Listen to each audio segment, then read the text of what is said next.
मेरे प्यारे छात्रगण, नवी कक्षा के प्रथम वर्ष हिंदी कक्षा में आप सबको स्वागत है। बच्चों, पिछली कक्षा में हम लियो टॉल्स्टॉय द्वारा लिखा हुआ तीन प्रश्न नामक पाठ के बारे में चर्चा कर रहे थे। बच्चों, आज उसका आगे का भाग देखने वाले हैं। इस पाठ में आप किस तरह रहने वाले, इसका मतलब है राजा के मन में उठा हुआ तीन सवाल। मेरे लिए परम आवश्यक समय कौन सा है, परम आवश्यक व्यक्ति कौन है, मेरा परम कर्तव्य क्या है। ये तीन प्रश्नों का उत्तर पाने के लिए उन्होंने दरबार में सभी लोगों से पूछा, सभी विद्वांसों से पूछा, सभी मंत्रीगणों से पूछा, सभी वहां रहने वाले सबसे पूछा, लेकिन सबका उत्तर भिन्न भिन्न रहा। वह सोचा कि अपने नाम के लिए, अपने ज्ञान के लिए, अपने ऐसे जो सवालों का उत्तर देने के लिए सक्षम रहने वाले और विख्याति पाए हुए ऐसा साधु के पास जाने का निर्णय लिया। जो साधु जंगल में रहता था, उसके पास जाने के लिए राजा तैयार हो रहा है। वह राजा के बीच में गए तो वह साधु उसका उत्तर नहीं देता था। राजा और जो धनवान है, इन सब का जो मदद नहीं करता था। उसका एक स्पेशलिटी था, आम जनता को मदद करने के बारे में सोचता था। साधु एक जंगल में रहता था। जंगल छोड़कर वह कभी बाहर नहीं जाता था। वह जंगल को छोड़कर कभी भी बाहर नहीं गया था और जंगल में ही रहना पसंद करता था। तीन प्रश्न।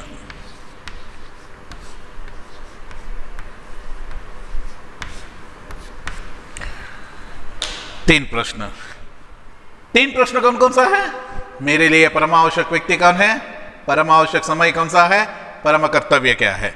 साधु एक जंगल में रहता था। जंगल छोड़कर वो कभी बाहर नहीं जाता था। जंगल शब्द का अर्थ है काड़ू, जंगल, वन कहते हैं। जंगल में रहता था।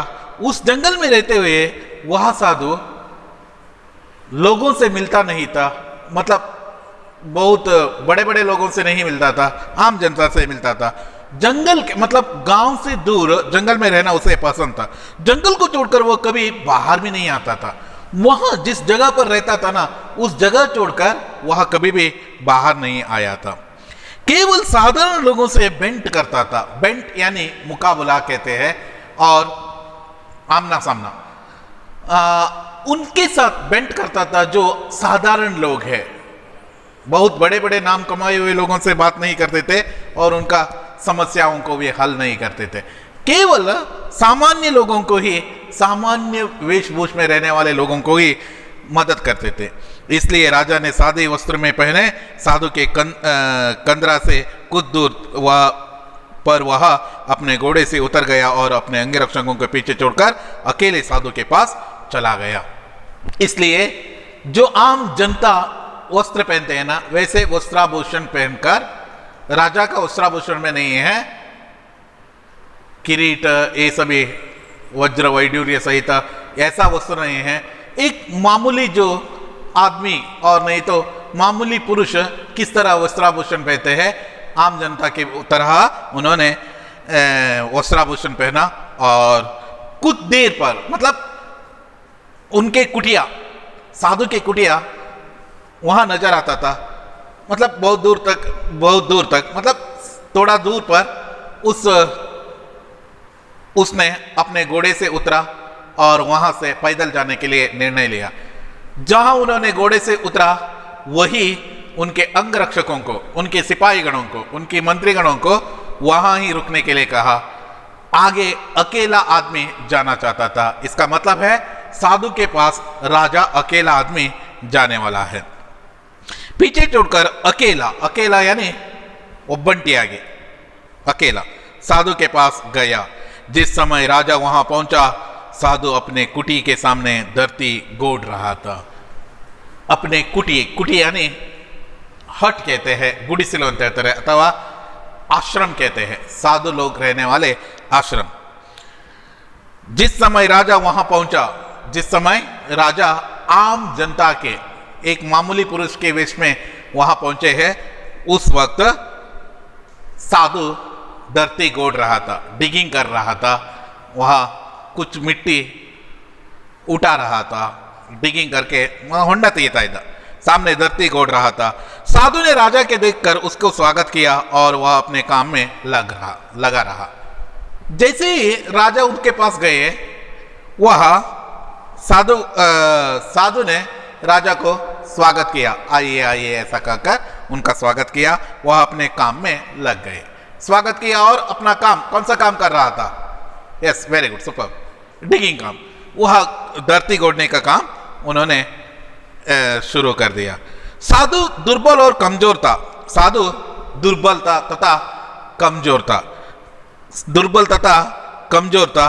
अपने कुदाली से थोड़ी थोड़ी धरती खोदकर रुक रुक कर दम ले लिया करता था। स्ट्रांग नहीं था, थोड़ा उम्र भी हुआ था और इसलिए उतना शक्तिशाली नहीं था, जितना चाहे उतना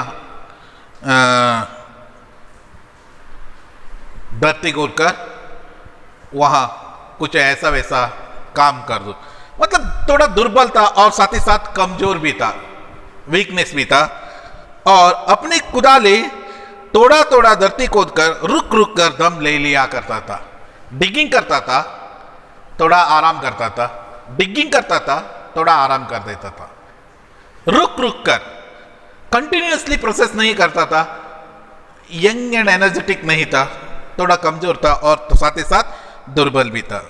रुक रुक कर दम ले लिया करता था। राजा उसके निकट जाकर बोला, हे ज्ञानी साधु, मैं आपके पास 3 प्रश्नों का उत्तर पाने की आशा से आया हूँ। राजा उसके पास गया, विनम्रता से उनको प्रणाम किया, साधु को प्रणाम किया और निकट जाकर, निकट मतलब नजदीक जाकर बोला, ज्ञानी साधु, तुम तो साधु हो, अपने ज्ञान के लिए बहुत दूर दूर तक पहचान लिए हो, इसलिए ज्ञानी साधु कहा उसको। मैं आपके यहाँ 3 प्रश्नों के उत्तर पाने के लिए आया हूँ, आशा से आया हूँ। 3 प्रश्न का उत्तर मुझे पाना है, इसी आशा से मैं यहाँ तक आया हूँ। उचित कार्य को करने के लिए उचित समय कौन सा है? मेरा वह प्रश्न है। उचित कार्य करने के लिए, एक कार्य करना है तो उसके लिए उचित समय कौन सा है? मेरे लिए सबसे पसंदीदा समय कौन सा है? मेरे लिए परम आवश्यक व्यक्ति कौन है? मेरे लिए परम आवश्यक व्यक्ति कौन है? मेरे लिए परम आवश्यक व्यक्ति कौन है? और मेरा परम कर्तव्य क्या है? मेरा परम कर्तव्य क्या है? मेरा परम कर्तव्य क्या है? यह भी उन्होंने पूछने लगा। मेरे लिए परम आवश्यक व्यक्ति कौन है, मेरा परम कर्तव्य क्या है और मेरे लिए उचित समय कौन सा है? आखिर में किस समय पर काम करूं, सुबह दोपहर को, ये सभी।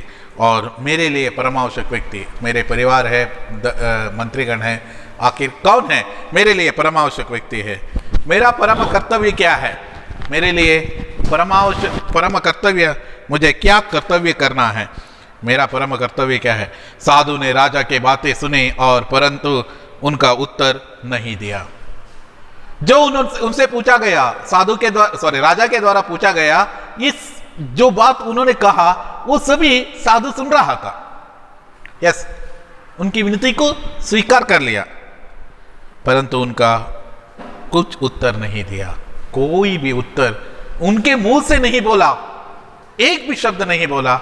वह चुपचाप अपने काम में लग गए। उसने अपने हाथों से पसीना पोंछा और फिर से गोड़ना प्रारंभ कर दिया। अपने हाथों से पसीना यानी बेवर, पसीना पोंछा और अपना जो डिगिंग काम था ना, वह काम फिर एक बार शुरू कर दिया।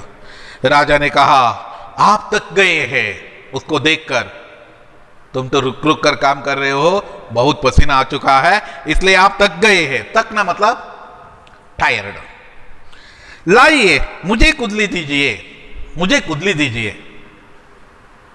कुदली पिकासु गुद्दली ಅಂತ ಹೇಳ್ಕೊಂಡು ಹೇಳ್ತಾರಲ್ಲ, वह कुदाली मुझे दे दीजिए, मैं उसका थोड़ी देर में आपका काम कर दूं, मैं भी आपका काम करता हूं।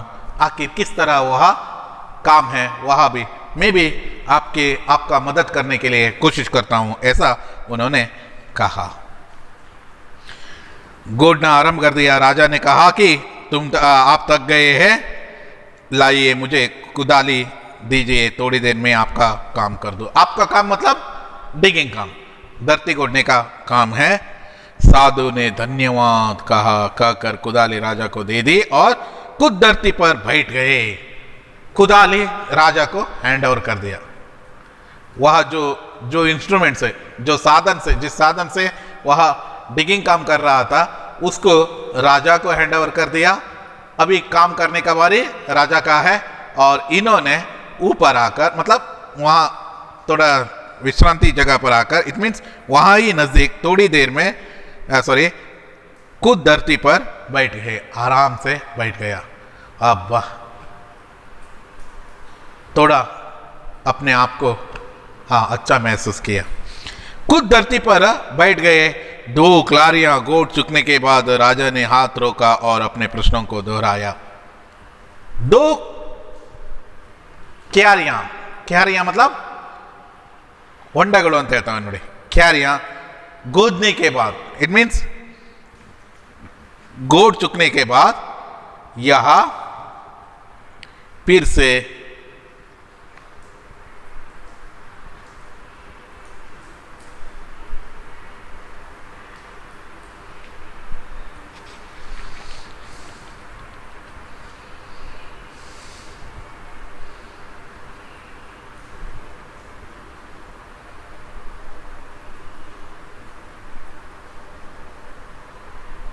ಎಸ್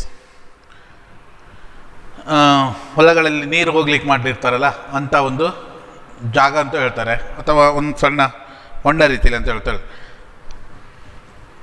ನೀರು ಹೋಗ್ಲಿಕ್ಕೆ ಮಾಡುವಂಥ ವೇನೋ ಹೇಳ್ತಾರೆ, ಹೊಂಡಕ್ಕೂ सहित ಹೇಳ್ತಾರೆ।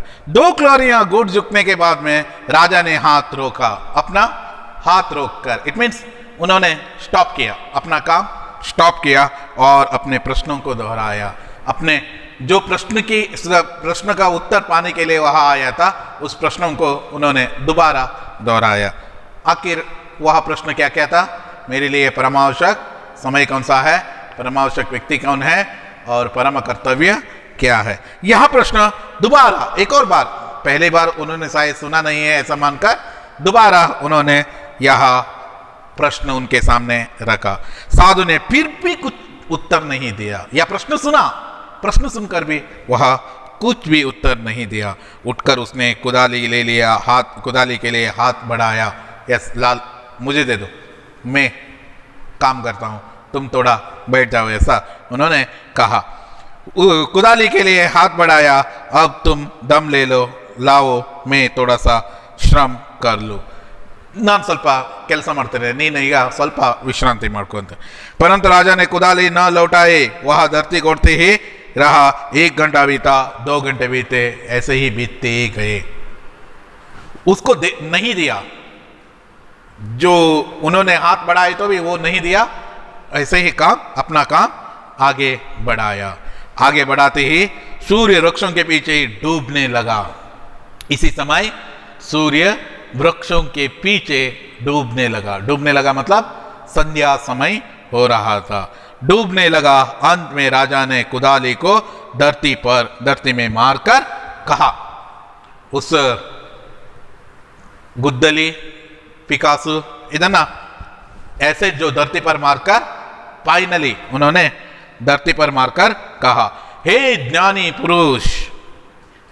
पुरुष, साधु को कह रहा है, मैं अपने प्रश्नों का उत्तर पाने आपके पास आया हूं। मैं अपना 3 प्रश्नों का उत्तर पाने के लिए आपके पास आया हूं। यदि आप उत्तर नहीं देना चाहते तो वैसे कह दीजिए, जिससे मैं घर लौट जाऊं। यदि आप मेरे प्रश्नों का उत्तर नहीं देना चाहते तो मुझे कह दीजिए, मैं उत्तर नहीं जानता हूं। मैं अपने घर लौट जाऊं। साधु ने कहा, देखो वहां देखो, कोई दौड़ता हुआ यहाँ आ रहा है। यारो वो रोड बढ़ता इधर है, दौड़ता हुआ यहाँ आ रहा है, रनिंग करते हुए आ रहे हैं, वो रोड बढ़ता इधर है, दौड़ता हुआ यहाँ आ रहा है। आओ उसे देखे, दोनों मिलकर उसे देखे, कौन है आदमी यहाँ दौड़ता हुआ आ रहा है, दौड़ते आने वाले वह आदमी कौन है, आखिर उसको क्या हुआ है, वह इस तरफ क्यों दौड़ते आ रहा है। इन सभी विचारों को उन्होंने अपने मन में ही नहीं कहा, राजा के सामने कहा, और राजा भी उसे देखकर आश्चर्यचकित हो गया। उसे देखो, राजा ने घूम कर देखा कि एक दड़ियल आदमी जंगल में दौड़ता हुआ आ रहा था। एक दड़ियल आदमी उस जंगल में दौड़ता हुआ आश्रम की तरफ आ रहा है। एक दड़ियल आदमी, मजबूत आदमी, स्ट्रांग आदमी, बलिष्ठ आदमी, वह ಬಲಕಾಯವಿರುವಂತ ಹೃಷ್ಟಪುಷ್ಟವಾಗಿರುವಂತ वैसे एक दड़ियल आदमी जंगल में वहां दौड़ता हुआ आ रहा था। वह अपने हाथों से अपना पेट दबाया हुआ था, पेट को दबाया हुआ था, अपने दोनों हाथों से ऐसा पेट को दबाया हुआ था, और उसके हाथों के नीचे से रुधिरा बह रहा था। हाथ के नीचे से रुधिरा बह रहा था, ब्लड फ्लोइंग हो रहा था। जब वह राजा के निकट पहुंचा तो धीमे अस्फुट शब्दों में कुछ कहता हुआ मूर्छित होकर गिर पड़ा। जब वह राजा के निकट पहुंचा तो दौड़ता हुआ आ रहा है। आते ही डायरेक्टली राजा के पास ही जा पहुंचा। दड़ियल आदमी दौड़ता हुआ आ रहा था। वह अपने हाथों से पेट दबाया हुआ था, ಹೊಟ್ಟೆಯನ್ನು ಹಿಡ್ಕೊಂಡಿದ್ದ, उसके हाथों के नीचे से रुधिरा बह रहा था। रुधिरा यानी रक्त।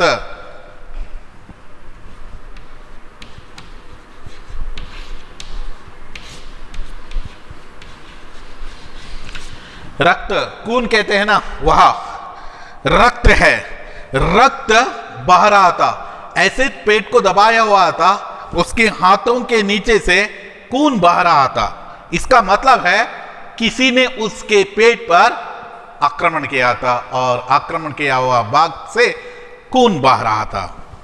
दबाए हुए थे उसके हाथों के नीचे से रुधिरा बह रहा था। जब वह राजा निकट पहुंचा तो धीमे अस्फुट शब्दों से कुछ कहता हुआ मूर्छित होकर, वैसे कुछ कह रहा था, वैसे कहते मूर्छित हो गया, अनकॉन्शियस हो गया, बेहोश हो गया, मूर्छित होकर गिर पड़ा।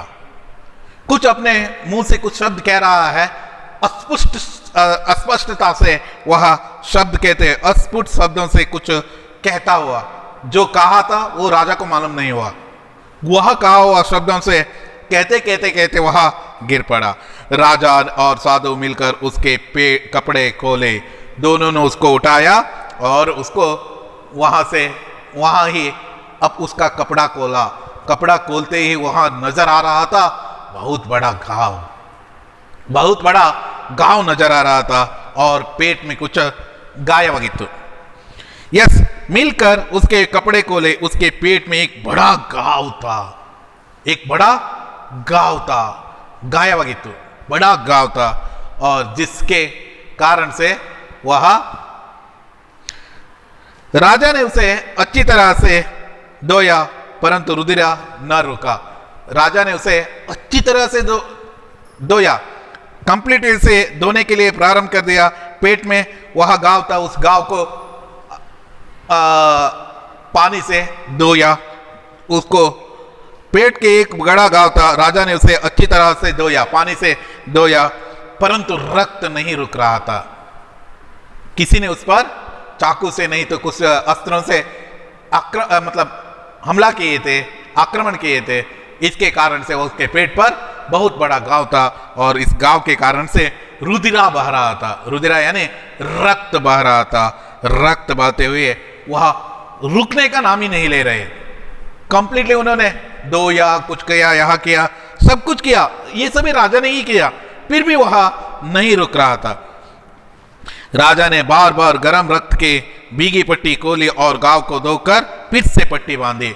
उसको जो गया ना पट्टी बांधा, और एक और बार रक्त से वह एक और बार भीगने के बाद में एक और बार उसको दूसरा पट्टी लगाया और इस तरह उसको बहते हुए मतलब उस उनके रक्त की प्रवाह को रोकने में सफल हुए।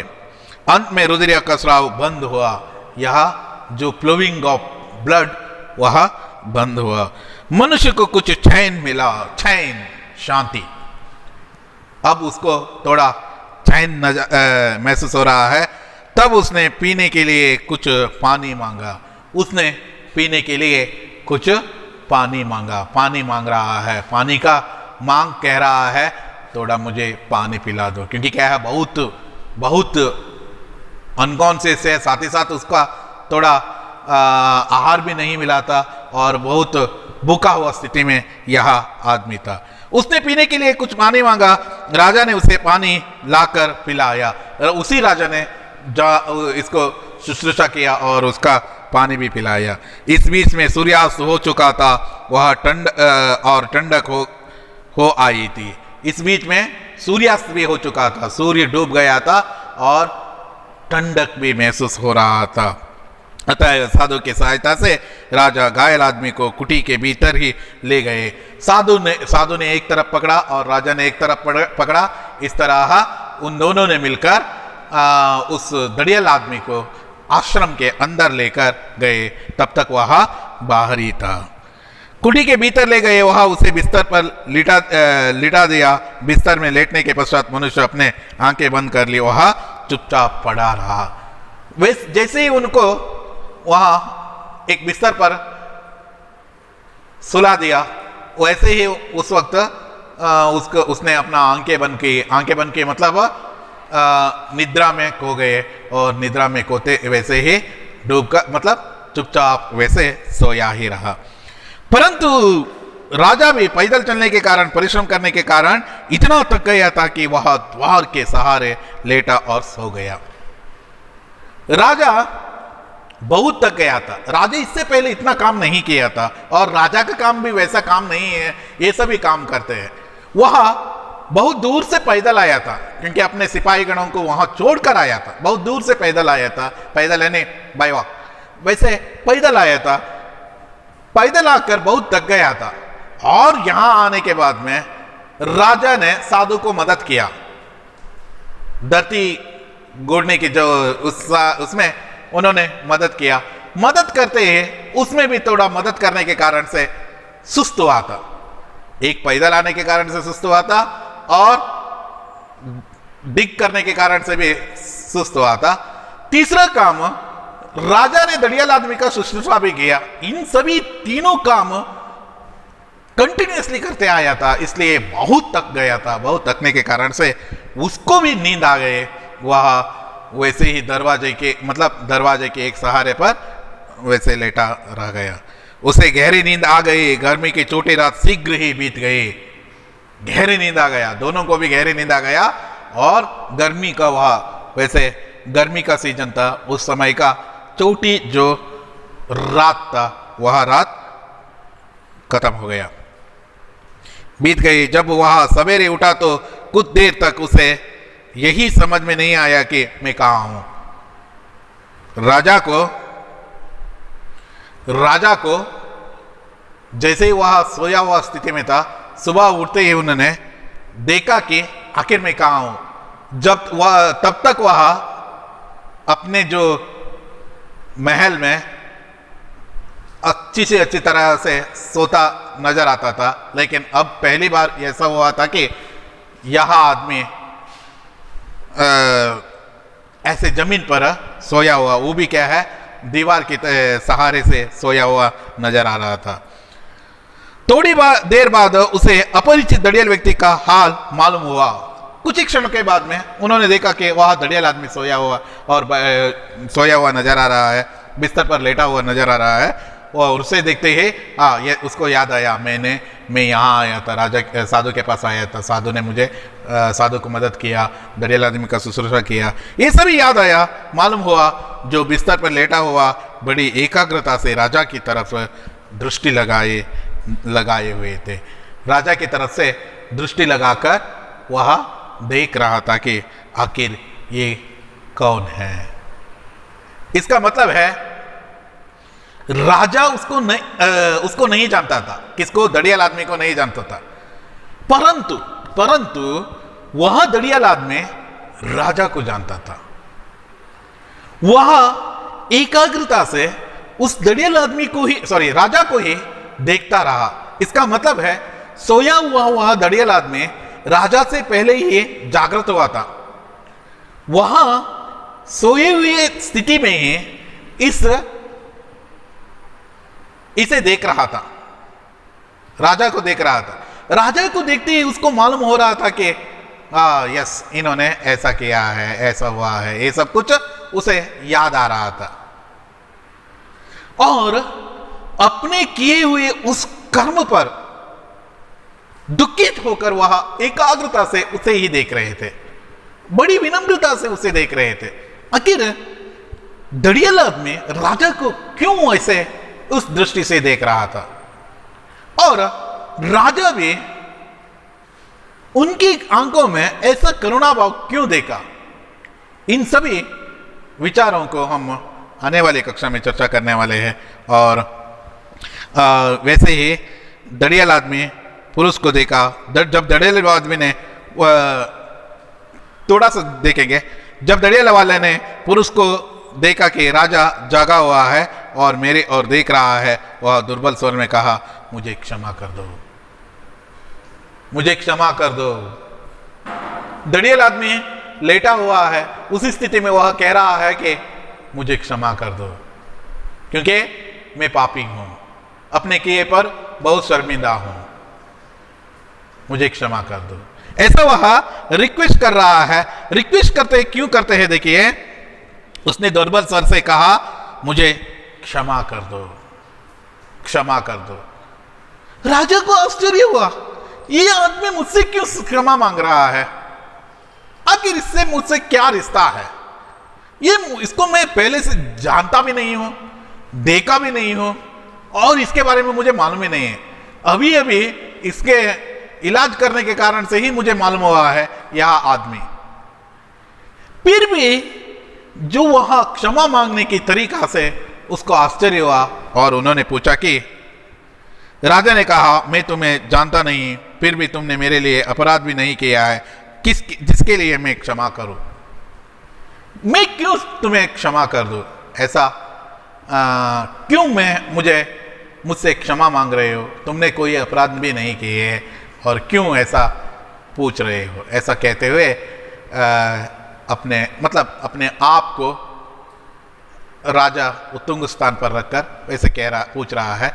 इसमें यह दबाव देखना है कि राजा क्यों ऐसा कह रहा है, क्योंकि क्या उसको नहीं जानता था, इसलिए वह ऐसा कह रहा है।